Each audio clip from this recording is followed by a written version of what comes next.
श्री रामचरितमानस प्रथम सोपान बालकांड। श्री गुरुपद नखे मणिगण ज्योति सुमरत दिव्य दृष्टि हिया होती। जय जय श्री सीताराम की जय। अति अपार जे सरित बर जो नृप सेतु कराही।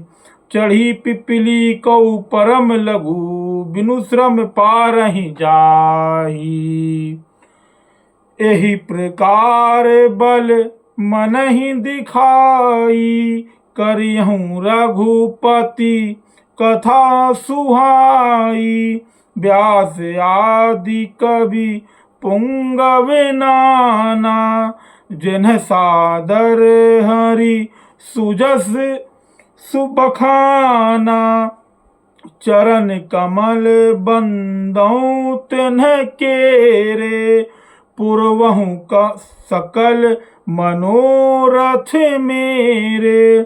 कलि के कभिन करऊं परिणामा जिन्ह बरने रघुपति गुण ग्रामा। जे प्राकृति कवि परम सयाने भाषा जिन हरि चरित बखाने। भय जे अहि जे होहि यही आगे प्रणवहु सबहि कपट सब त्यागे। होहु प्रसन्न देहु बरदानु साधु समाज भनति सन्मानु। जो प्रबंध बुध नहीं आदरहि सो श्रम आदि बाल कवि करहि। कीरति बनति भूत भली सोई सुर सरि सम सब कहाँ हित होई। राम सुकीरति भनति भदेसा असमंजस अस मोहि अंदेसा।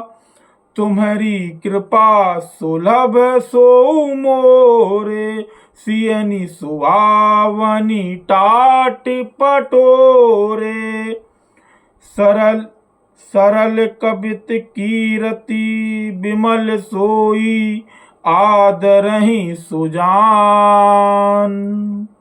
सहज बयर बिसराई रिपु जो सुनि करहि बखान।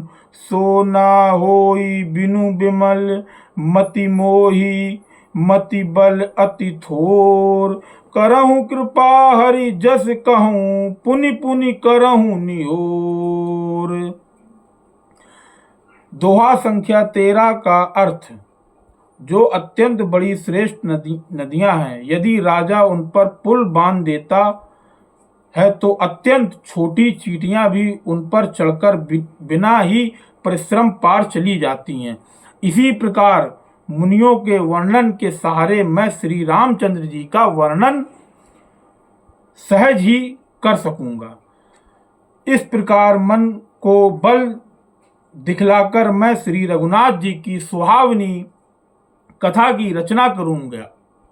व्यास आदि जो अनेकों श्रेष्ठ कवि हो गए, जिन्होंने बड़े आदर से श्री हरि का सुयश वर्णन किया है, मैं उन सब श्रेष्ठ कवियों के चरण कमलों में प्रणाम करता हूं। वे मेरे सब मनोरथों की पूरा करें। कलयुग में भी उन कवियों को मैं प्रणाम करता हूं जिन्होंने श्री रघुनाथ जी के गुण समूह का वर्णन किया है। जो बड़े बुद्धिमान प्राकृत कवि हैं, जिन्होंने भाषा में हरि चरित्रों का वर्णन किया है। जो ऐसे कवि पहले हो चुके हैं, जो इस समय वर्तमान में हैं और जो आगे होंगे, उन सब को मैं सारा कपट त्याग कर प्रणाम करता हूं। कीर्ति कविता और संपत्ति वही उत्तम है जो गंगा जी की तरह सबका हित करने वाली हो। श्री रामचंद्र जी की कीर्ति तो बहुत बड़ी सुंदर है, सबका अनंत कल्याण करने वाली है, परंतु मेरी कविता भद्दी है, यह असमंजस है, अर्थात इन दोनों का मेल नहीं मिलता, इसी की मुझे चिंता है। परंतु हे कवियों, आपकी कृपा से यह बात भी मेरे लिए सुलभ हो सकती है। रेशम की सिलाई टाट पर भी सुहावनी लगती है। चतुर पुरुष उसी कविता का आदर करते हैं जो सरल हो और जिसमें निर्मल चरित्र का वर्णन हो, तथा जिसे सुनकर शत्रु भी स्वाभाविक वैर को भूलकर सराहना करने लगें। ऐसी कविता बिना निर्मल बुद्धि के होती है नहीं, और मेरी बुद्धि का बल बहुत ही थोड़ा है, इसलिए बार बार निहोरा करता हूं कि हे कवियों, आप कृपा करें जिससे मैं हरि यश का वर्णन कर सकूं। जय जय श्री सीताराम की जय। जय जय श्री पवन पुत्र हनुमान की जय। जय जय श्री राम।